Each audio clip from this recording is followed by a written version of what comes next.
திரு வித்யாதரன் அவர்களோடு நாங்கள் பேசிட்டு இருக்கோம்.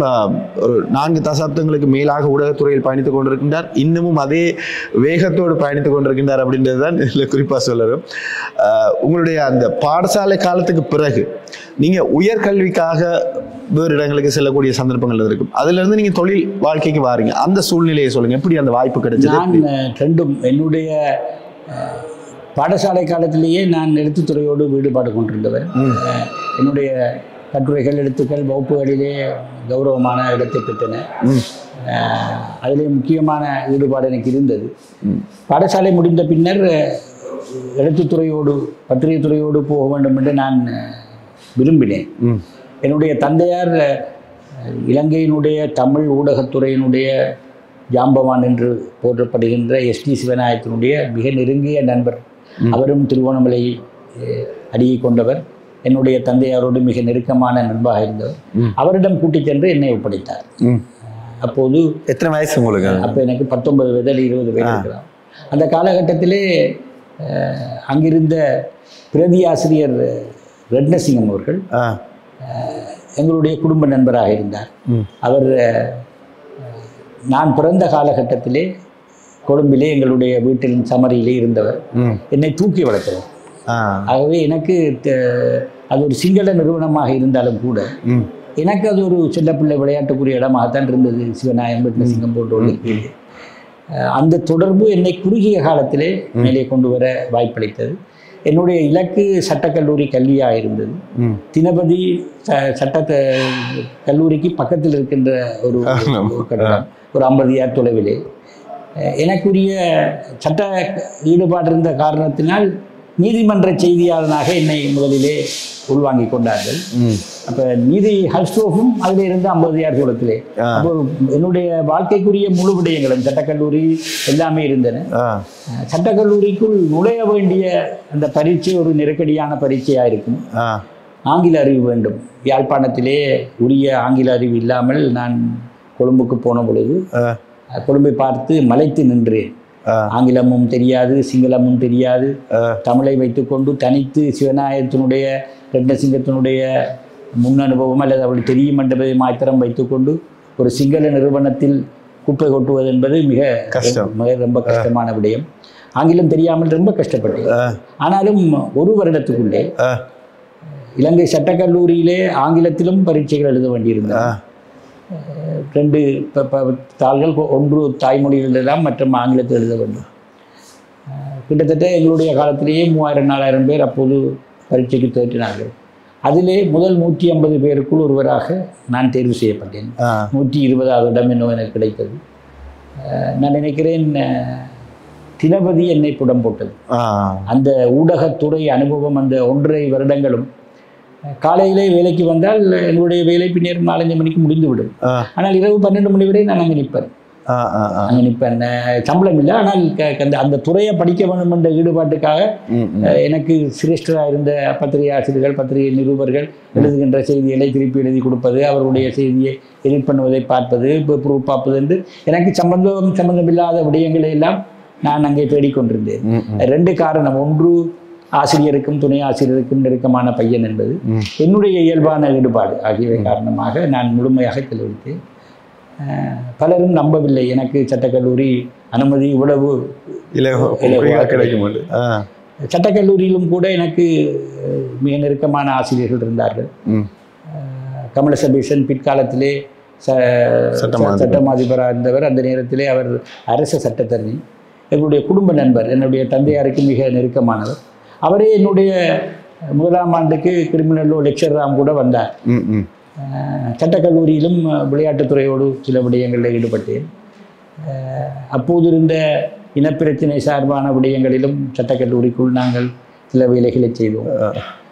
சட்டக்கல்லூரி அதிபராக இருந்த ரத்ன ராஜா அவர்கள் என்னை கண்டோன்னே ட்ரபிள் சங்கம் கொண்டுவார். தமிழ் சங்கம் அல்ல, ட்ரபிள் சங்கம் கொண்டுவார். சீனியராக ஹக்கீம் போன்றவர்களை சந்தித்தோம். குந்துரோகுமாரன் போன்ற பலரை சந்தித்தோம். நான் லோ காலேஜுக்குள் என்டர் பண்ணுற வருஷம்தான் சட்டத்தரணி தவராஜா அவர்கள், கேவி தவராஜா அவர்கள் சட்டத்தரணியாக சத்தியப்பிரமாணம் செய்தார். அவர் சட்டத்தரணியாக சத்தியப்பிரமாணம் செய்து வெளியே வந்த படத்தை எடுத்து தினபதியிலே நான் பெரிய படமாக போட்டு அவருக்கு பிரசுரித்து அவருக்கு கொடுத்திருந்தேன். இப்போது தமிழரசு கட்சியினுடைய கொழும்பு கிளை தலைவராக இருக்கின்ற ஜனாதிபதி சட்டத்தரணி தவராஜா அவர்கள் பலரை சந்தித்தேன். அந்த நேரத்திலே ஒரு நீதிமன்றம் ஒரு முக்கியமான விடயமாக இருந்தது. தமிழ் இளைஞர்களுக்கு எதிரான பல வழக்குகள் வந்தன. குட்டிமணி, தங்கத்துறை போன்றவர்களுக்கு எதிரான பல பயங்கரவாத தடை சட்டங்கள் வந்தன. அந்த நீதிமன்ற அமர்வுகளுக்கு பத்திரிகையாளர் தவிர வேறு தமிழர்களை அனுமதிப்பதில்லை. அந்த வகையிலே குட்டிமணி, தங்கத்துறையோடு கிட்டத்தட்ட 2-2.5 வருடங்கள் நெருக்கமாக பழகுகின்ற வாய்ப்பு எனக்கு கிடைத்தது. மிக நட்புரிமையாக பழகுகின்ற வாய்ப்பு கிடைத்தது. அந்த வழக்குகளோடு சம்பந்தப்பட்ட சட்டத்தரணி சிவசிதம்பரம், சி விவேகானந்தன், சந்திரகாசன், குமாரலிங்கம், புலநாயகம் போன்ற பல சிரேஷ்ட சட்டத்தரணிகளோடு இளைஞனாக எனக்கு பழக வாய்ப்பு கிடைத்தது. நான் நினைக்கிறேன் அந்த வாய்ப்பு பலருக்கும் கிடைத்திருக்காங்க. அந்த காலகட்டத்தில் இருந்த எனக்கு நல்ல நினைவாக இருக்கின்றது. இப்போது சாந்திவார் இருக்கின்ற இடத்துல அந்த தும்முளை ஜங்ஷனில் தான் குயின்ஸ் கிளப் கட்டிடம் என்ற ஒரு கட்டிடம் இருந்தது. இப்போது சட்ட பீடம் அங்கு வந்து விட்டது நினைக்கிறேன், பல்கலைக்கழகம். அந்த குயின்ஸ் கிளப்பில் தான் கிட்டத்தட்ட தான் விசேட நீதிமன்றம் ஒன்று அமைத்திருந்தார்கள். குட்டிமணி, தங்கத்துறை போன்றவருடைய பயங்கரவாத தடை சட்ட வழக்குகளுக்கு. அந்த வழக்குகளை செய்தி சேகரிப்பதற்காக நான் இங்கிருந்து அலுவலக வாகனத்தில் போவேன். நிகழ்ச்சி முடிந்து வழக்கு முடிந்து நாங்கள் திருப்பி வருகின்ற போது ஒவ்வொரு நாளும் சிரேஷ்ட சட்டத்தரணியாக இருந்த சிவசிதம்பரம் தன்னுடைய வாகனத்தில் ஏற்றி வந்து என்னை ஹஸ்டோஃபில் அலுவலக வாசலில் ட்ராப் பண்ணிட்டு போவார். அவ்வளவு தூரம் நான் நினைக்கிறேன் அந்த சின்ன வயதிலேயே அந்த வாய்ப்பு 21-22 வயதிலேயே அமுதலிங்கம், சிவசிதம்பரம் போன்றவர்களோடு பழகுகின்ற வாய்ப்பு ஒரு ஊடகத்துறையில் எல்லாருக்கும் கிடைக்காது. அது 2 காரணம். ஒன்று, நான் நீதிமன்றம் செய்தது. மற்றது, தினபதியில ஆசிரியர், துணை ஆசிரியருக்கு வேண்டியவர் ஒருவர் என்ற முறையிலேயே அந்த மட்டத்தில் செய்திகள் சேகரிக்கிற பொறுப்புகளும் எனக்கு ஒப்படைக்கப்பட்டது. நான் அதை சரியாக பயன்படுத்தி கொண்டேன். ஊடகத்துறையிலே எல்லா தலைவர்களோடும், தமிழ் தலைவர்களோடும் பழகுகின்ற வாய்ப்பு எனக்கு கிடைத்தளவு யாருக்கும் கிடைச்சிருக்கு. அதை பற்றி பேசுவோம் சார். இப்போ நீங்கள் இந்த வந்து ஜாயின் பண்ணின அந்த சந்தர்ப்பம் இருக்குது தானே, இப்போ நீங்கள் விரும்பி இதுக்குள்ளே வந்தீங்களா, இல்லாட்டி சந்தர்ப்ப சூழ்நிலையா, இல்லாட்டி அறிமுகம் அந்த காரணத்துக்காக ஒரு குறிப்பிட்ட காலத்துக்கு இருந்துட்டு போக மாட்டேன் வந்தீங்களா? எனக்கு முக்கியமாக 2 விடயம். ஒன்று, எனக்கு விருப்பம். 2வது, என்னுடைய சட்டத்தரணி கல்விக்கு அது உதவியாக இருக்கும் என்று என் தந்தையார் நினைத்தார். இப்போ நானே உழைத்து நானே படிக்க வேண்டும் என்ற ஒரு ஈடுபாடு எண்ணமும் இருந்தது. அதிகமாக நான் படிப்புக்காக பெற்றோரிடமோ என்னுடைய அண்ணிடமோ அதிக பணத்தை இப்போ ஆரம்பத்திலே வந்து கொழும்பிலே நிலை கொள்வதற்கு கஷ்டமாக இருந்தது. உங்களுக்கு தெரியும், அப்போது பத்திரிகையிலே சம்பளம் பிரசுரமாகிற செய்திக்கு என்னுடைய காலத்திலே, நான் தொடங்கின காலத்தில் ஒரு லைனுக்கு 15%. இப்போ 10 லைனில் ஒரு செய்தி வந்தால் 1 ரூபா சம்பளம் பெறும். முதல் மாத சம்பளம் 360 ரூபா தான். எனக்கு நல்ல நினைவாக இருக்குது. 360 ரூபா. 79 கடைசி அல்லது 79 கடைசி, செப்டம்பர் அக்டோபராக இருக்கும். ஆனாலும் ஒரு பெரிய தொகை. ஆனால் அது போதுமானது அல்ல யாழ்ப்பாணம் கொழும்பிலே இருந்து வசிப்பதற்கு. அந்த கட்டங்களிலே என்னுடைய அண்ணன் அவர்கள், அப்பா அவர்கள் எல்லாம் உதவி செய்கிறார்கள், இல்லை என்று நான் சொல்லவில்லை. ஆனாலும் பிற்கால கட்டத்திலே மற்ற எல்லா செய்தியாளர்களும் விட அதிக ஊதியம் பெறக்கூடிய ஒரு வாய்ப்பு எனக்கு நீதிமன்றம் பெற்றுத்தந்தது. இப்போ நான் சொல்ல வரேன் என்றால், குட்டிமணி, தங்கத்துறை அவருடைய பயங்கரவாத தடை சட்ட வழக்குகள் இருக்குது. Constable Sivanesan case, Neerveli bank robbery வழக்கு போன்ற முக்கியமான வழக்குகள் எடுத்தீங்கன்னா, இப்போ சிவநேசன் மடை கேஸ் என்றால், இன்றைக்கு தன்னை தலைகளாக கட்டி தூக்கி அடிச்சேன்னு சொல்லி சொன்னிருந்தவங்க வந்து செல்வராசா ஜோச்சந்திரன் குட்டிமணி சொன்னார். அதை ஒரு முதல் பெற அழித்து இன்றைக்கு 38வது, நேற்று 38வது நாளாக கொழும்பு குயின்ஸ் கிளப் கட்டிடத்தில் உள்ள விசேட நீதிமன்றத்தில் நீதிபதி டூடெடி அல்விஸ் முன்னிலையில் இந்த வழக்கு இத்தனை ரூபாய் எடுத்துக்கொள்ளப்பட்டது. இந்த வழக்கில் செல்வராஜா ஜோச்சந்திரன் எனப்படும் இன்னார், எனப்படும் இன்னார் ஆகிய 8 பேருக்கு 3 பேர் மீது கொலை செய்வது, சிவநேசனை கொலை செய்ய முயன்றது, இன்னாரை காயப்படுத்திய குற்றச்சாட்டுகள் சுமத்தப்பட்டுள்ளது. சரி, இப்படி ஒன்றா இதண்டி கொள்வோம்.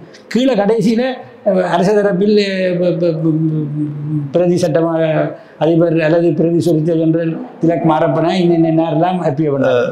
முதலாம் எதிரியான குட்டிமணி சார்பில் இன்னென்னார். இது பெர்மனண்டாக இருக்கும். இதுக்கு ஒரு சம்பளம் போட்டால் இதுக்கு ஒரு 60 ரூபா வந்துடும். பிறகு நாங்கள் எழுதுறது அதுவும் பக்க கணக்கில் வரும். ஒரு பக்கம் 1.5 பக்கம் கதை மாதிரி இருக்கு. மற்றது நீதிமன்ற செய்திகளை வெட்டுவதற்கு சப்எடிட்டர் மாதிரி பயப்படுவேன். வெட்டினா பிரச்சனை வந்துடும். ஸோ அப்போ எங்களுக்கு அது பெரிய படையாக ஓடும். 15 நாள் வேலை செய்தால் போதும். செய்தி ஆசிரியர் சம்பளம் கூடாது. சரி, அந்த காலம் போயிடும். அப்போ அந்த எனக்கு நினைவு இருக்கு. எங்களுடைய இந்த என்னுடைய கேஸ் வந்துட்டால் அப்போ 2 எடிஷன், ஒன்று ப்ரொவின்ஷியல் எடிஷன் திருவண்ணாமலை மட்டக்களப்பு யாழ்ப்பாணத்துக்கு போகும், மற்ற சிட்டி எடிஷன் காலம்பரம். இந்த சிட்டி எடிஷனில் ஒரு பகுதியை கலட்டிட்டு அடுத்த நாள் போடுவினோம் ப்ரொவின்ஷியல். இந்த ப்ரொவின்ஷியல் எடிட்டு அவை இந்த நியூஸ் போடுற பக்கத்தில் என்னுடைய நீதிமன்ற செய்தி ஆக்கிரமிக்குது. இப்போ ப்ரொவின்ஷியல் ரிப்போர்ட்டர் மாதிரி செய்திகள் வெட்டுப்பட்டுரும். இது இந்த தொடர்ச்சியால் அளவுக்கு போய் முதல் நாள் வந்து போயிடும். அப்போ அங்கே இருக்கிற ஒரு ரிப்போர்ட்டர் நான் குறிப்பிட விருப்பேன், அவங்க நீர்வேலியை கொள்ளையடிச்சிட்டு போனாங்க, இவன் நீர்வேலி பேங்கை வச்சு தினவதி கம்பெனியை கொள்ளையடி சொல்கிற தாரங்கப்படுற நில அளவுக்கு ஒரு வாய்ப்பை வருமானத்தை நான் நினைக்கல. எல்லா செய்தியாளர்களுக்கும் ஆரம்பத்தில் அப்படி ஒரு வருமானம் கிடைக்கும். அந்த வருமானத்தை எனக்கு என்னுடைய கலைச்சூழல் எனக்கு செய்து தந்தது. சார், இப்போ நீங்கள் இந்த செய்தி சேகரிக்க சென்ற ஆரம்ப காலங்கள் நடந்த ஏதாவது சுவாரஸ்யமான விஷயம் சொல்லுங்க. அப்படி பல தரப்புகளோட நான் பழகியிருக்கேன். அமுதலிங்கம் இப்போது கூட சொல்லுவார்கள் மிக ரொம்ப கோவக்காரன்.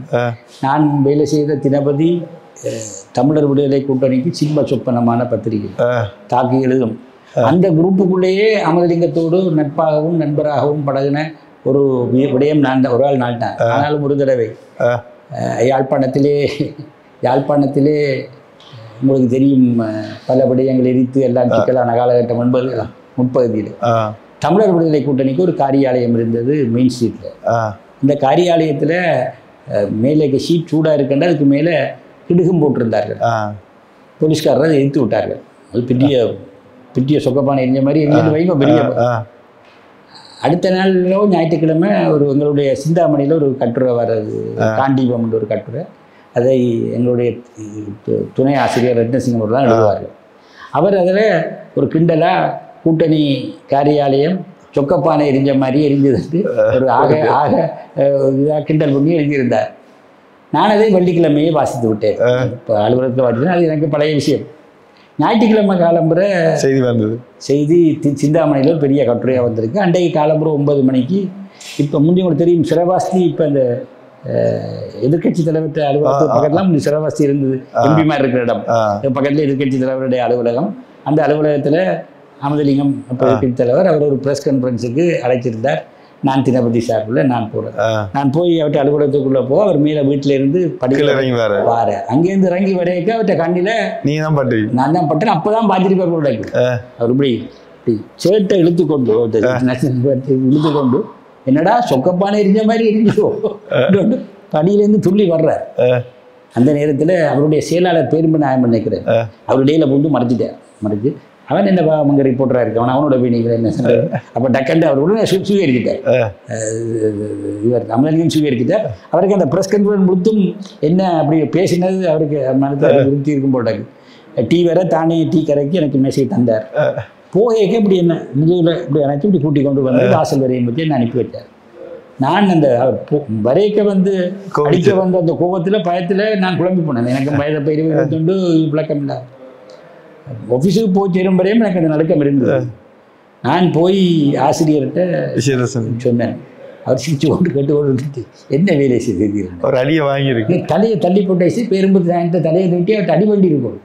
வேண்டிங்கன்னா நாளைக்கு முன்பக்கத்தில் ஒரு பக்கத்தில் உம்மோட படம், மற்ற பக்கத்தில் அவற்ற படம். என்ன வாய்ப்பை கோட்டை விட்டுட்டு வயசு இப்படி கிடைச்ச ஒரு வாய்ப்பை கோட்டை விட்டு. அப்பதான் பத்திரிகை துறை என்ன எனக்கு என்னென்று விளங்கி அது தப்புல தப்பி வந்தேன்னு வேற என்னுடைய ஆசிரியர் என்ன வேலை செய்யிட்டு வந்தேன். நீ பெருமையா தள்ளி விட்டு தலையை நீட்டு வாயை கொடுத்து 2 அடியை வேண்டியில் இருக்கும். தினமதியில நீங்க வேலை செஞ்ச காலப்பகுதியை தவிர்த்து அதுல இருந்து மூவ் பண்ணி எப்படி நீங்க அதுல இருந்து 83 கலவரம்